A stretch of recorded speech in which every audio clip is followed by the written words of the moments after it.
Hello, welcome to Star Wars Spelt Out. I'm your host, Josh Chapman, and today we're officially in Skello Crue season.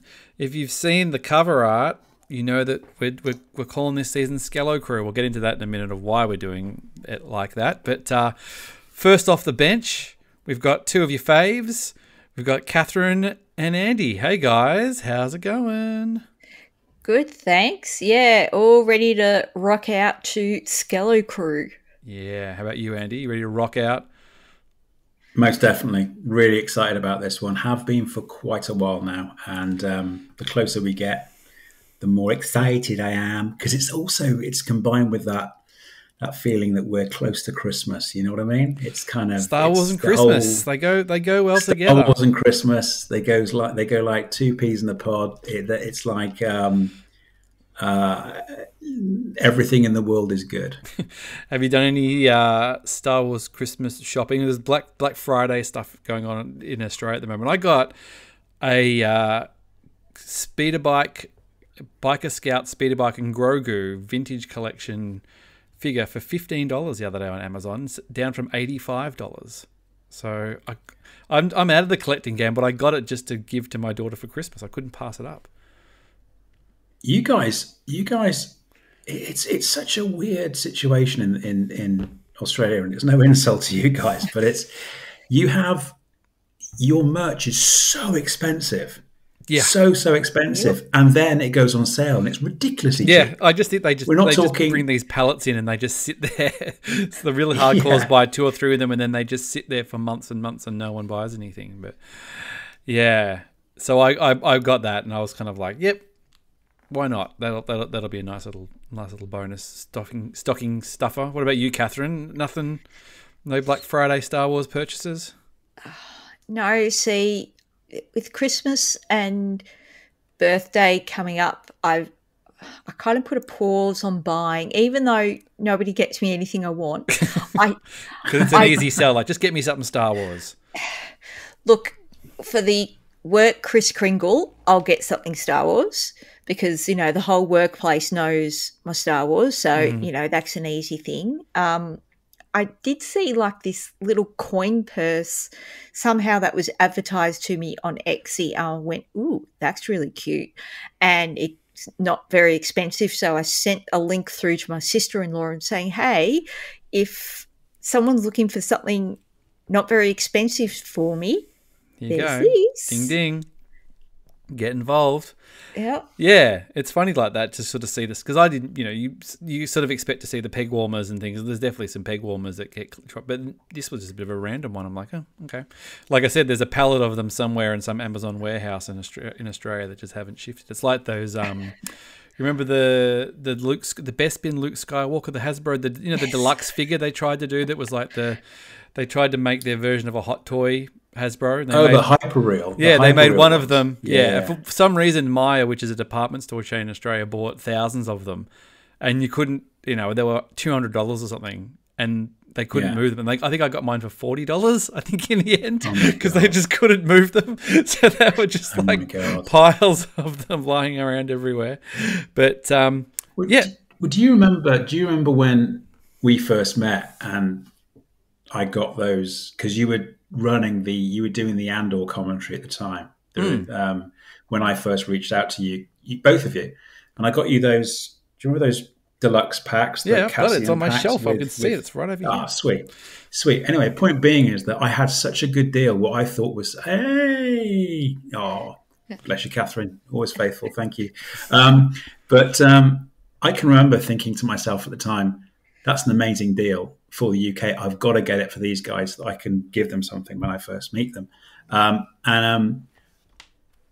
About 6 months later, I saw it. It was either on Amazon Australia, but it was half what I paid. I paid half. I know I paid at least half. And then Amazon 6 months later in Australia was half that again. It's insane, the deals you have. But no, to answer your question, I haven't got anything yet. I'm in the process of having a bit of a sort. And while it's easy to get sucked up into the deals that are there on Black Friday and the holiday period. I've still got to find somewhere to put it all.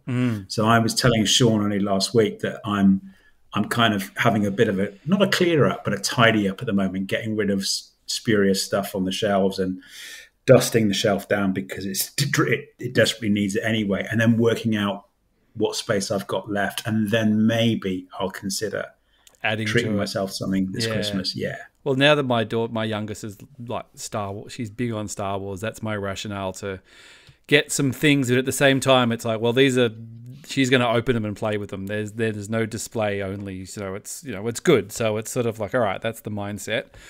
We can do that. That's pretty easy. So yeah, we'll see.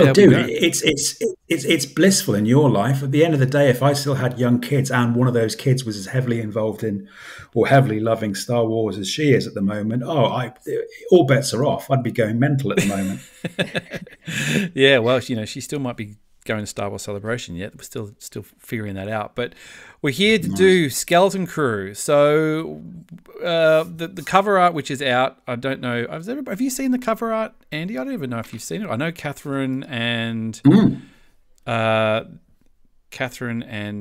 some other people have seen it, but I don't know whether you saw it. I'm just going to quickly send it to you so you can see it for context, because you kind of need the context. I'll just send it to you on Messenger. Okay, man. You can see it. I don't know if you may or may not get the reference, but so it was. There was kind of been calling it Skelly Crew or Skello Crew, but it came to our attention that somebody else was doing Skelly Crew, another podcast, which I think was it the Star Wars Sessions boys were doing that. So yeah, I think so. I was kind of like, well, let's not do that as well, but let's lean into the Australian side and call it Skello Crew, as you'd be all the Skellos. Nice. And we're using the Motley Crue artwork on the front. A little bit weird putting children's heads on grown men's bodies and things, but it's all been done reasonably tastefully, I think. So, and that's where we're kind of at. So we're on the preview. So, Catherine, when does Skeleton Crew come out? Can you please tell me? Because this is Kenobi all over again. Yeah. So it was meant to come out, talking Australian time, next Wednesday. So, basically a week from today. Traditional Acolyte Ahsoka time.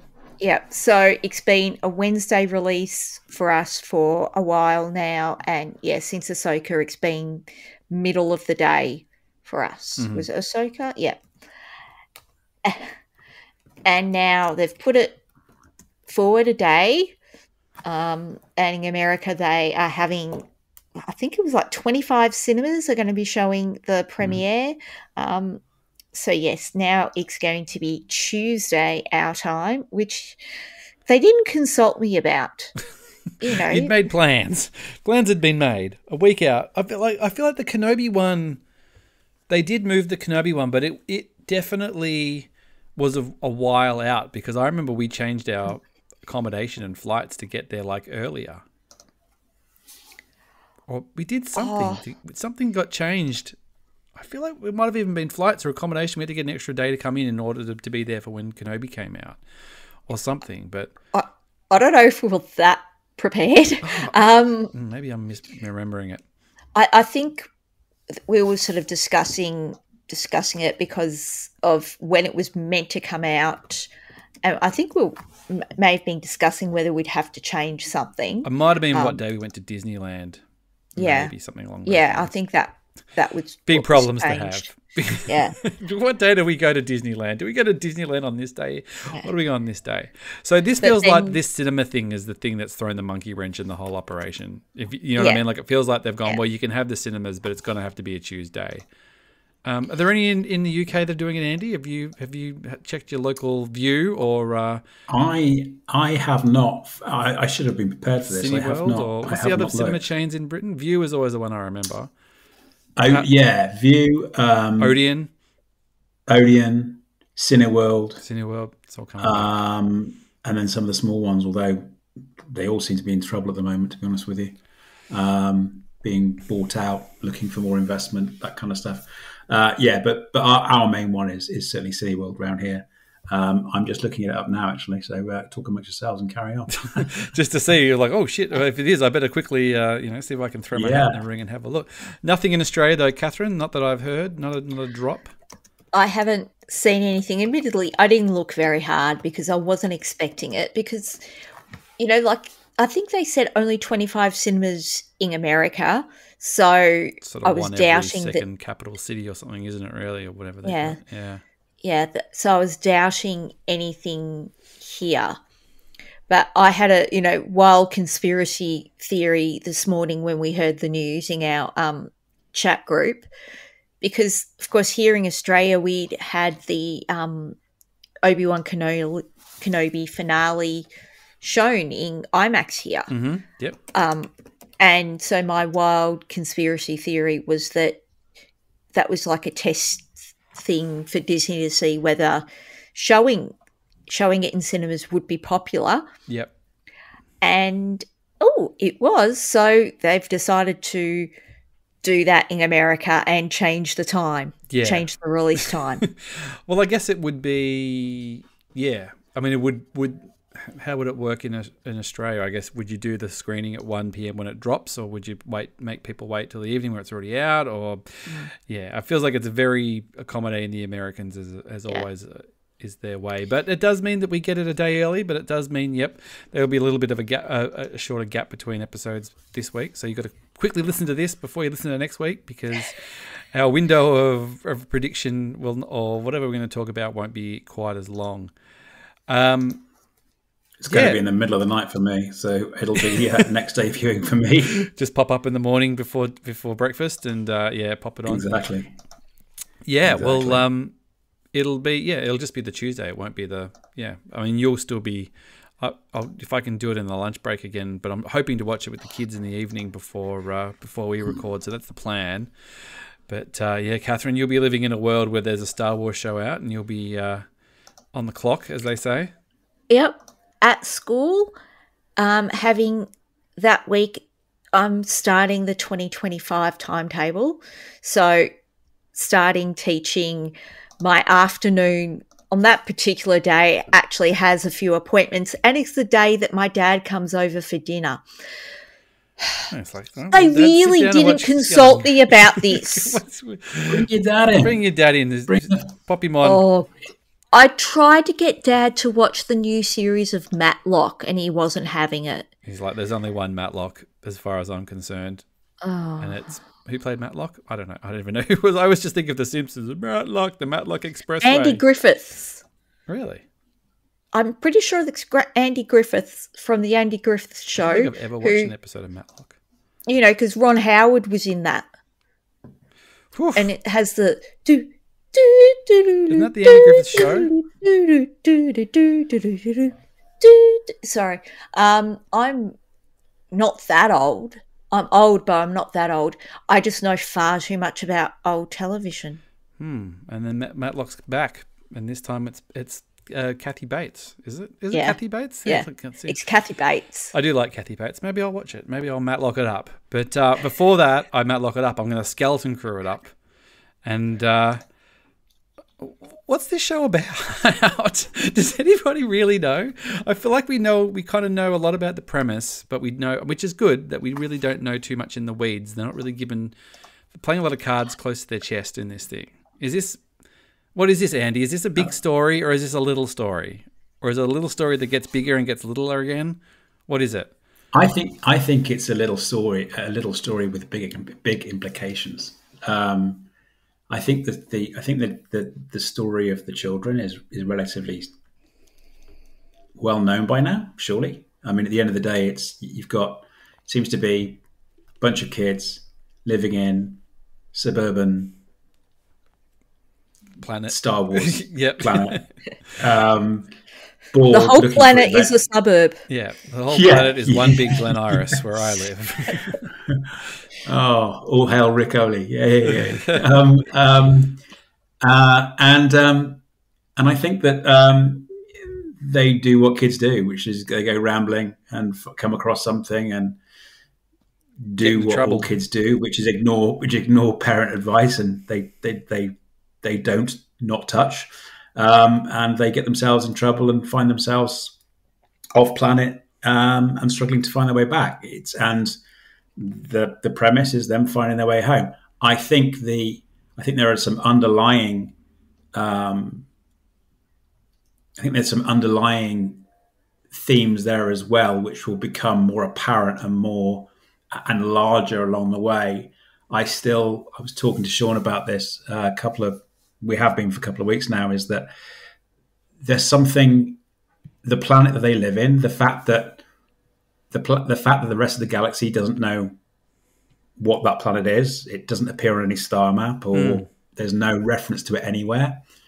And the underlying theme of it's almost like Pleasantville, everything's perfect, but there seems to be, in my mind anyway, or maybe I misread it, and I'm always wrong. So pay whatever I say. Don't look into it too much. But the fact that they've got these servant droids, that they seem to be something a little bit more sinister than just servant droids that are accommodating everyone's requests and looking after them, etc. Did you get a tone of something rather sinister about that? Is that in the TV? I don't think I've even seen that. Is that in one of the TV spots? It's on the main. It's on the main trailer itself, and the father is talking about it being down to them to go and find the kids. He takes a sideways look at one of the droids that looks at him back, and it's a split second. But I thought, there's something not right. Yep.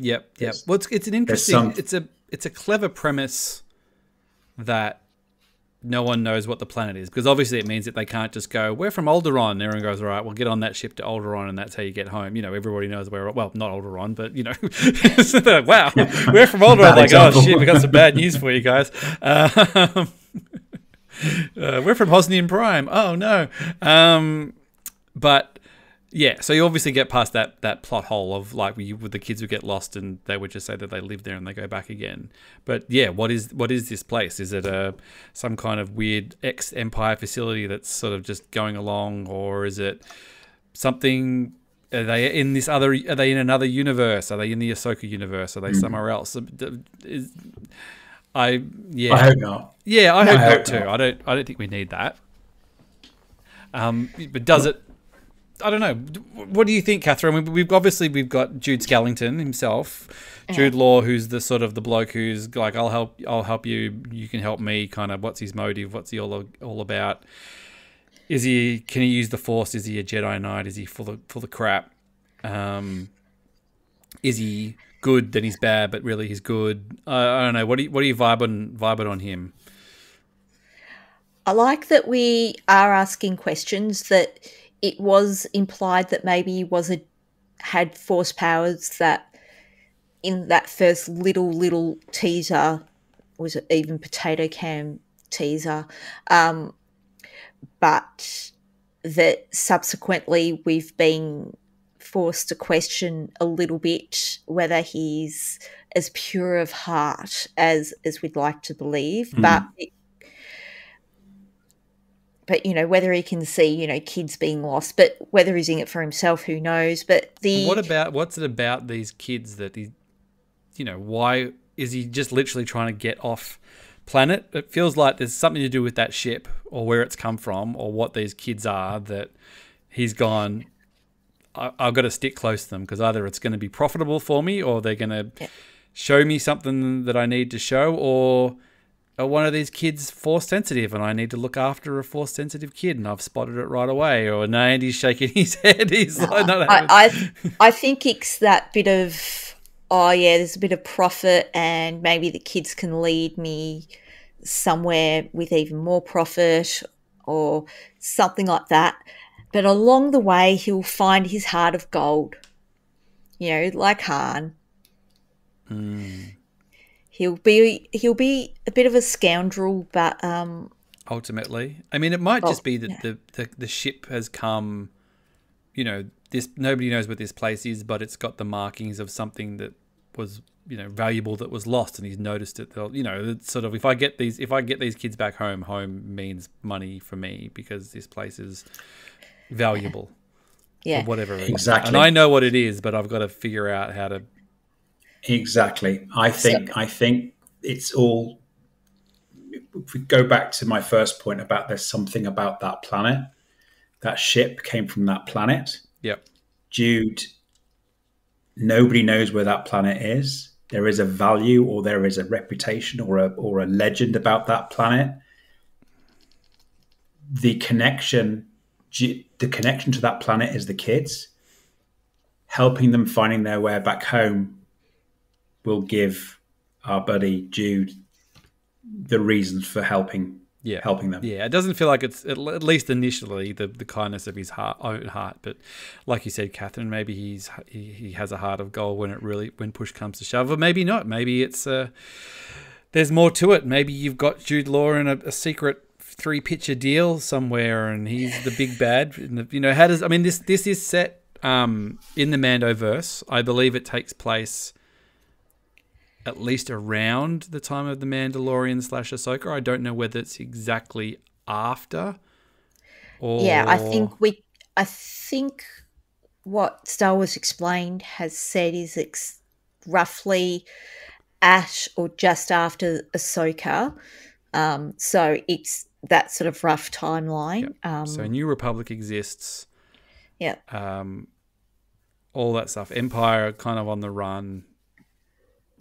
The pirates from Mando season 3, at least one of the pirates we know is involved in one way or another. Are they the baddies for the whole thing? Are they gonna? I don't know. Or are they just gonna show up at the start?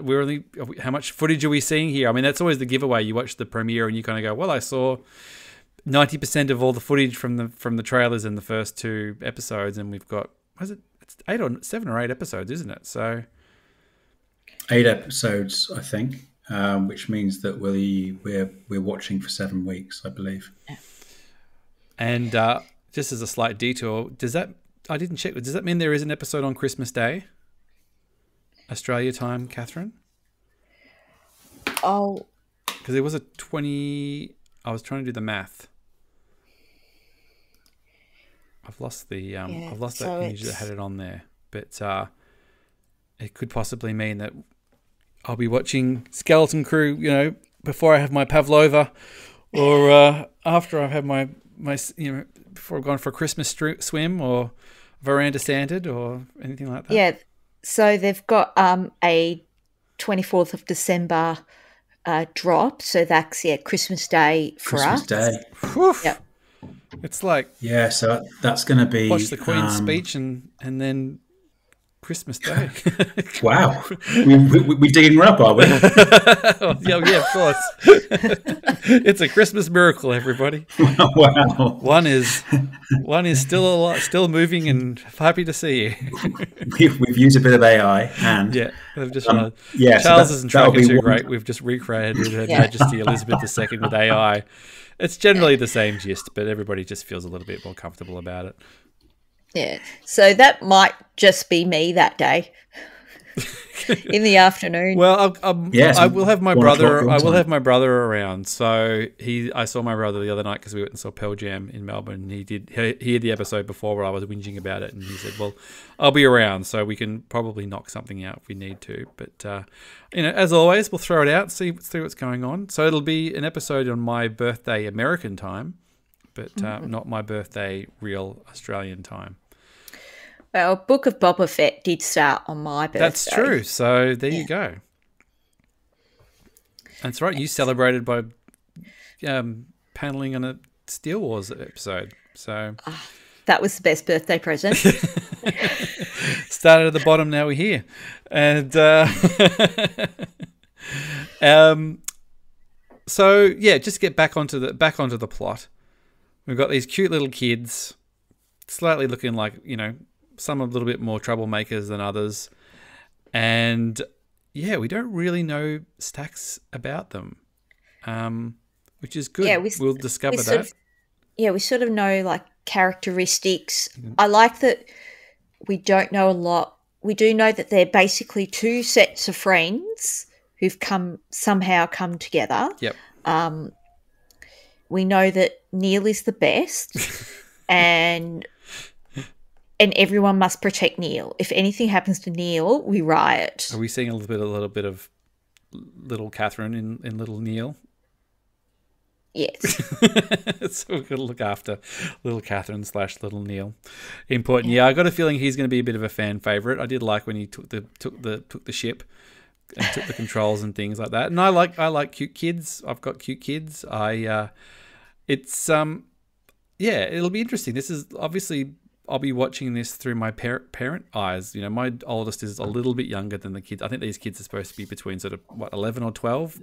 Probably, roughly. Yeah, something like that. My oldest is 9, so she's not quite that age, but it's sort of, I'm definitely more, when the dad came in and told the kid off for being naughty, I was a bit like, well, that's probably the most I identify with a Star Wars character rather, I'm not really Luke Skywalker anymore. I'm probably just the dad telling his kid to not muck around. But you can still do that. I could cosplay as the dad. But you're waving your hand in front of their face at the same time. You will not mess around. Yeah. So, I'm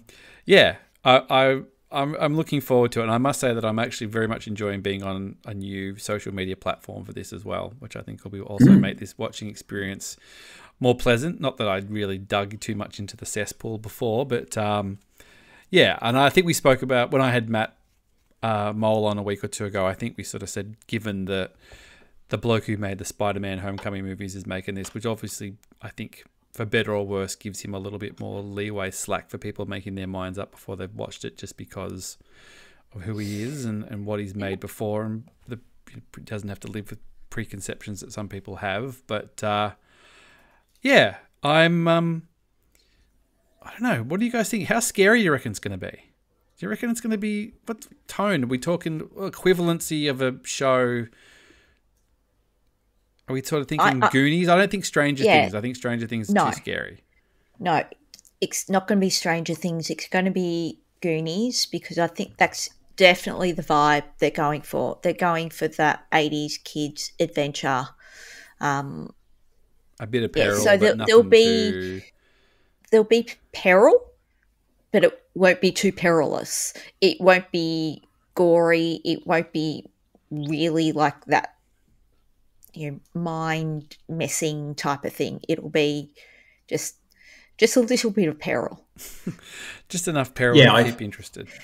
Yeah. And I think if you consider the lineup of the kids, they're very, I wouldn't say they're tropey, but there are characteristics there. You've got the tough one. You've got the Mikey, you've got the Chunk, you've got the Mouth, and you've got Data. In that squad.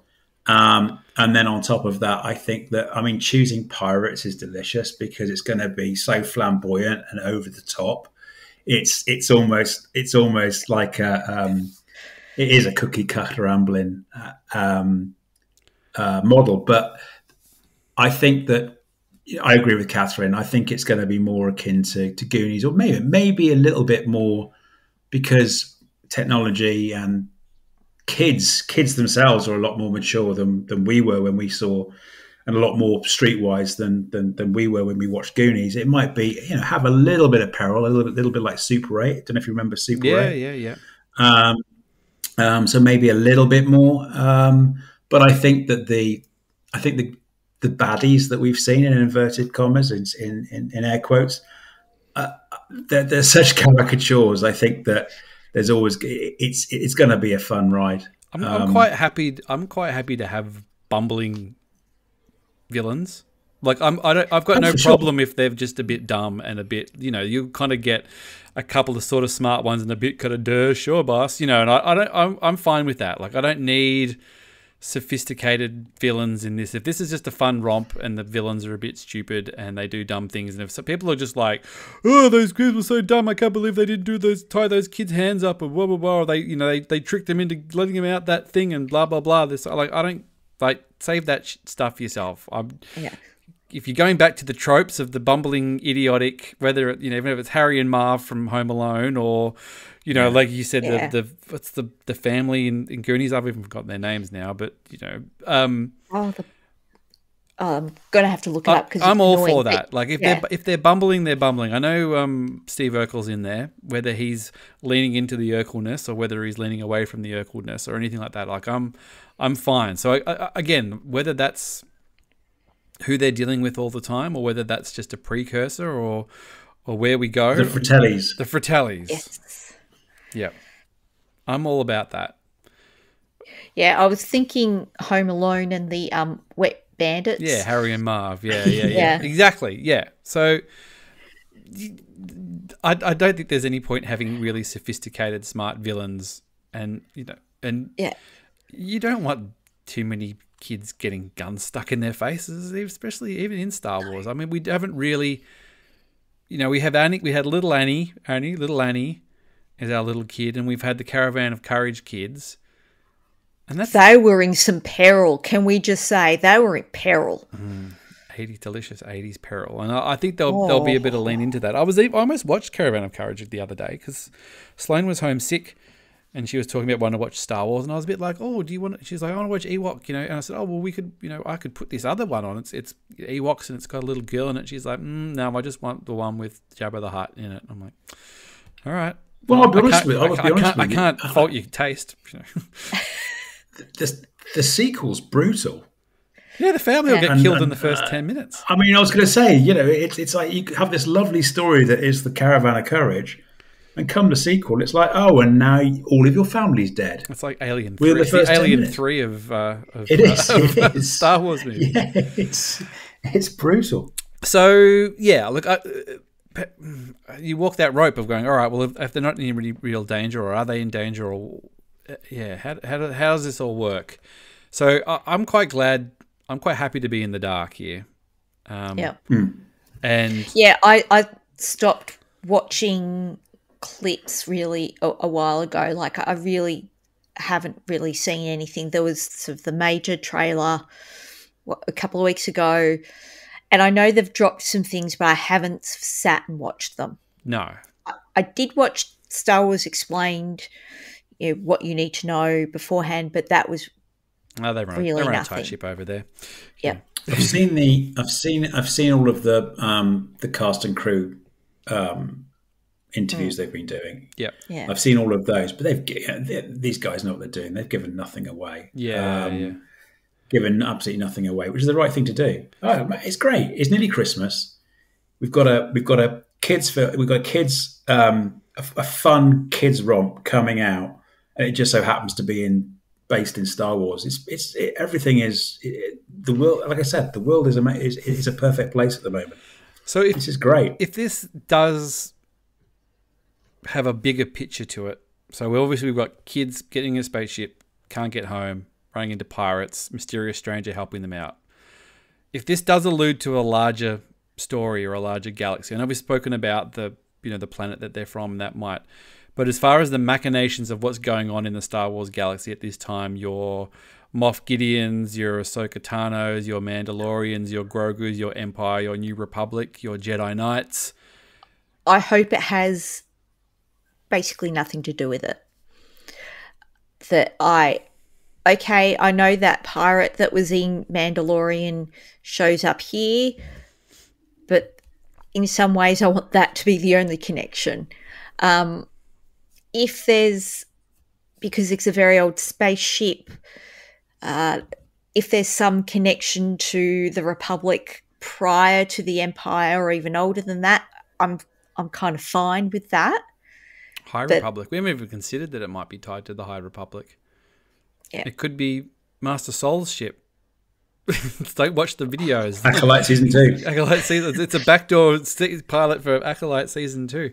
But we were kidding all along. Do you think there's a specific reason why it's been set at this time and not at another time? Is it just because that's where the other ones are and it's easy to leave it out of the, why is it not set during, any of the other shows, things, even sequel trilogy times or... Well, I know that in one of the trailers I watched, sort of the main kid, the Mikey character, he was dreaming of, Jedis and Jedi stories. So almost been a myth for him.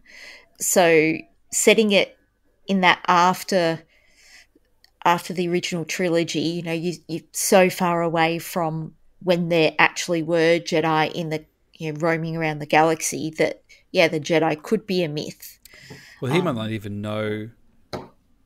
Like, depending on how isolated these people are, he might just be like, well, we don't even know what the Empire is, let alone we don't know what the Jedi Knights are. We don't even know any, you know, we've only been told what we've been told. As far as we know, that there was, you know, the Old Republic was the Old Republic, and there was no concern. There was no galactic, you know, civil war. We see X-wings, don't we, in the artwork that's been released, and I think we see them in the trailer as well. Yeah, I suppose that I mean, that could be just generic. Well, that could just be. Well, I mean, that's as soon as they're off the planet, though. So it could be. Yeah. So does it fit in with the New Republic, or it's a whole thing where it's like, oh, we lost all these people before the Galactic War. They went missing, and they're on a planet, and everyone's scrambling to find this ship because it's the connection to the. I'm just wondering if, I mean, and I'm sorry if I'm repeating what Catherine said. I really hope they don't. While the notion of a kind of Avengers moment 2 or 3 years ago would have been really appealing to me, with all of the properties converging into one almighty galactic event. I'm kind of, and I love what I've been given, but I'm kind of mandoed out a little bit. And so, and while Mandalorian is if you like, the prime property, the prime real estate in the arsenal at the moment, in terms of popularity, not in terms of quality, before you say it, Catherine, that clearly goes to one series and one series alone. However, I kind of would like it to be its own thing, and because of that, I hope they don't find Ahsoka.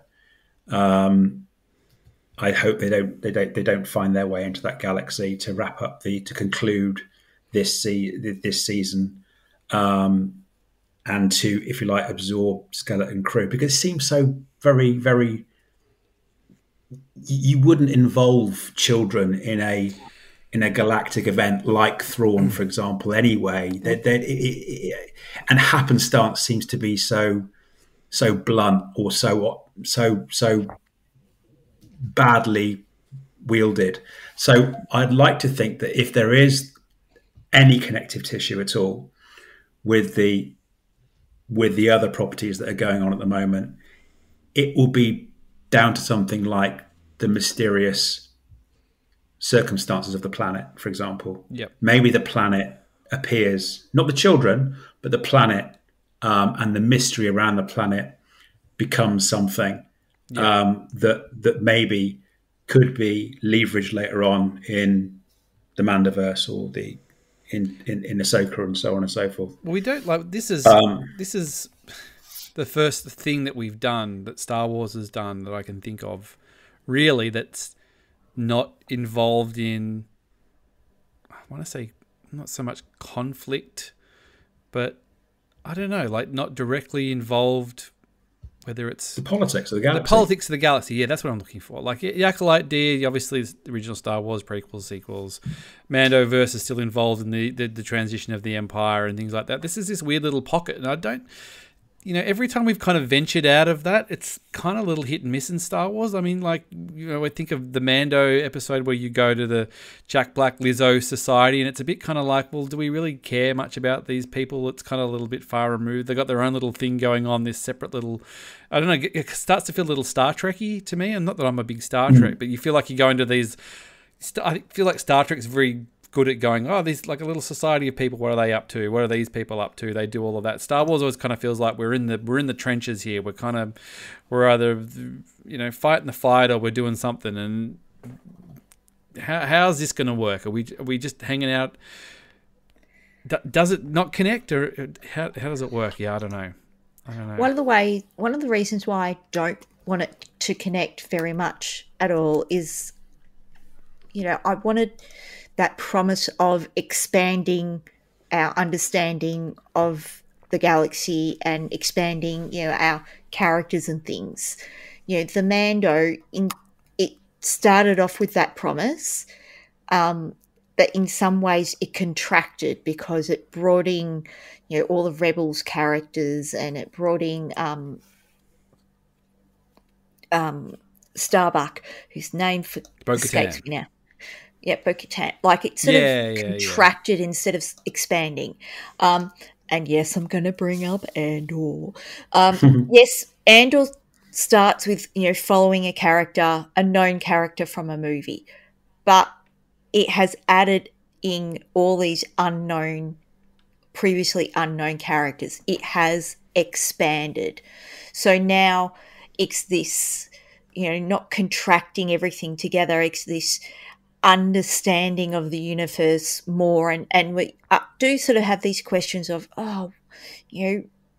were these people still around between New Hope and Empire? How does this influence our understanding of the Empire? Because let's face it, it changed our understanding, like, of the Death Star to see the prison, but it expanded our understanding. Even if, yes, it brought in Melchi, it'll bring in Krennic, and there was sort of some name checks, but it expanded it. Other projects have contracted, and I want Skeleton Crew to expand again, to go, hey, yeah, you can have... It's very close to Return of the Jedi, though. You know what I mean? Yeah. Like, it's still... And it's smack bang in that Mandoverse timeline, so the temptation might just be too. They're kind of saying, "Oh, well, what's his name?" Very likely to see, what's his the TIE pilot, New Republic TIE pilot who pops up in everything. Carson. Yeah. Look, I'm realistic.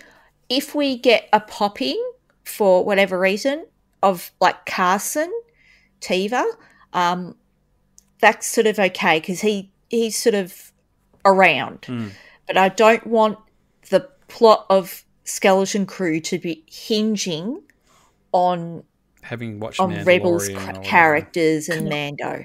Can I ask a question? And it's I've been thinking about it for a while, but your question earlier on, Josh, as to why is it set when it is?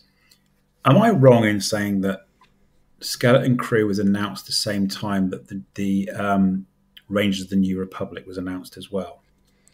Oh, I have to go back and look at that Kathy Kennedy. That timeline? Yeah. No, I think yeah, potentially. So you saw so bear with me. So to what the other?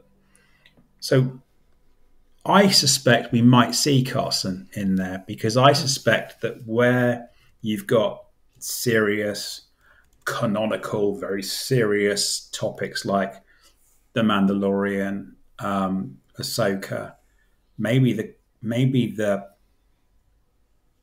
Skeleton Crew, the fact that it's based around the underworld, the fact that it's based around pirates, the fact that it's around the time that someone like Carson is trying to establish local marshals or local rangers to kind of manage the unpoliced areas of the outer rim. I'm wondering if that would be the connective tissue. I found the picture. Compared to the alternative of Skeleton Crew being part of, if you like, absorbed by the Grogu verse, I'm okay with that.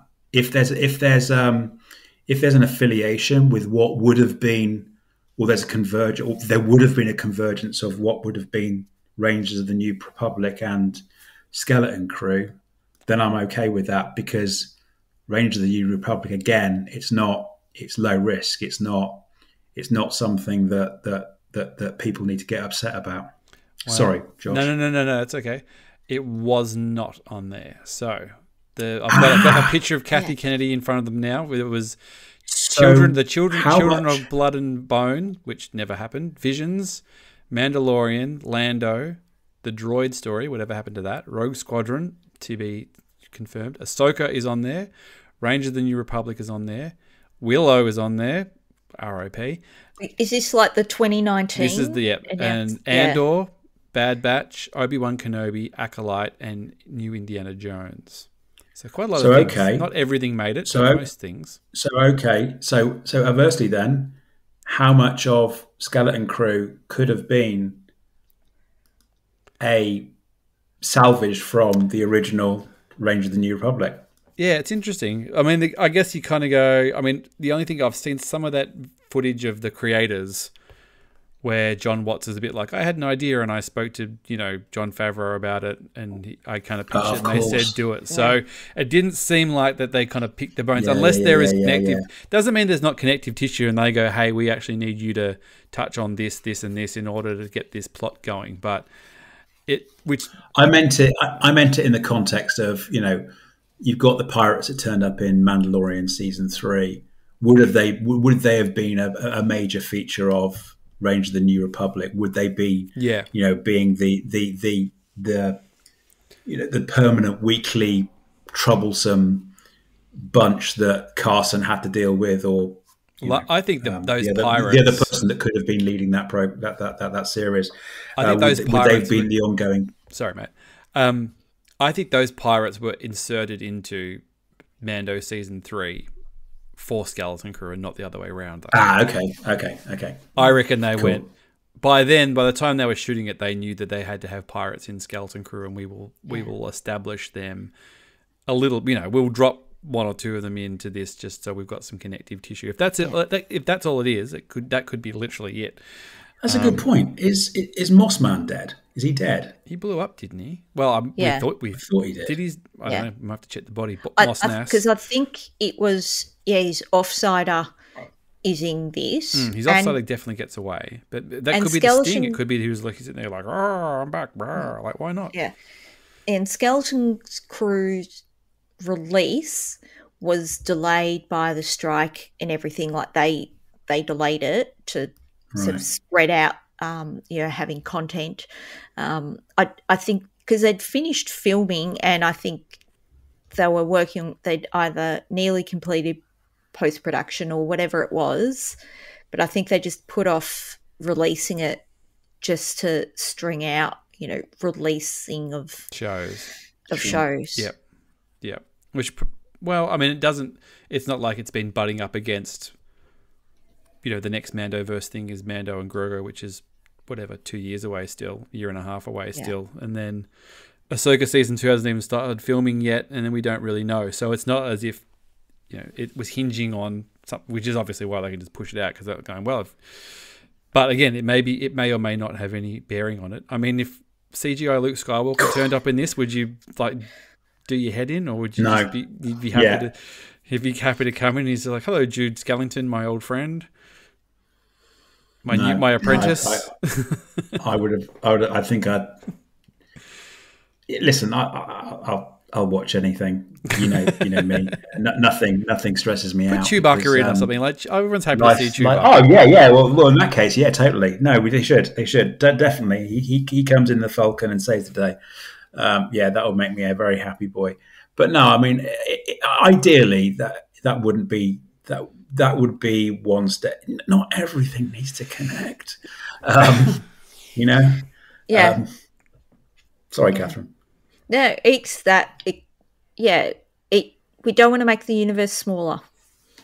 We want to make it bigger. And there's an idea that Sean had, which I kind of scoffed at when I listened to it, because we tend to ridicule each other a lot. But the more I think about it, the more I actually quite like it. Is that this? And I keep harping back to the planet, and the story, the fact that nobody knows where it is and what it's about, and so on and so forth, and the story of Jedi Survivor, and the pathway and the planet that they settle down and create a bolt hole to keep Force sensitives safe. Is there, if there is to be some sort of connected tissue with the wider universe, other events going on in the universe or that have happened in the universe, could that be quite an interesting one? Maybe the whole planet's Force sensitive. Maybe everybody in the whole planet's Force sensitive. Don't know, man. It's just speculating. Apart from Neil. He could be the one. Maybe you're the one, as they say. Well, I think we'll wrap it up here, guys. It's late. We started late, and I appreciate you guys accommodating me coming in late late for some, earlier for some. But we'll be back next week. We will have not all the answers, but we'll have the first 2 episodes in the can, and we'll be able to marvel at it or start, getting deep on the little things that we saw and start kicking towards, finding out what this show's all about and getting some answers. I think we'll probably end up with more questions than answers as we get into this. But I think we've got... Okay, my question is, yes. Crue. I get Crue because they're a crew. How come skeleton? Well, there's been some skulls in some of the posters as well, so it's something. Maybe there's dead bodies on the ship and they call themselves the Skeleton Crew. Who knows? Skeleton Crew also kind of insinuates that there's a ship there, but it's being maintained and flown the absolute minimum amount of people. Of people as well. So, oh man, I'm looking forward to it. I'm really looking forward to it. We'll know more in 5 days' time, 6 days' time, depending when this comes, whenever this comes out. But thank you, guys. Hopefully, we'll see you next week. That's the plan. Definitely. Yes. Yeah. That Geek Pod, Just Chillin' Pod. People know where it is. You know them. Download them. Listen to them. These guys are always producing good stuff. And I'll make another episode at some point. Yeah, it'll happen. It's like Andy can't stop, and Catherine's just got to get going again. It's just that's podcasting. Sometimes you're on a hot streak. Sometimes you're just waiting for school holidays, and you can put your feet up and you can relax. But we'll be back next week. We'll definitely have these two with us. We may have Turbo and Mole with us as well, depending on schedules and things. But yeah, let's kick it off. Let's go Star Wars. Rock on! Rock on. Thanks, guys. Rock and roll! Bye. Bye.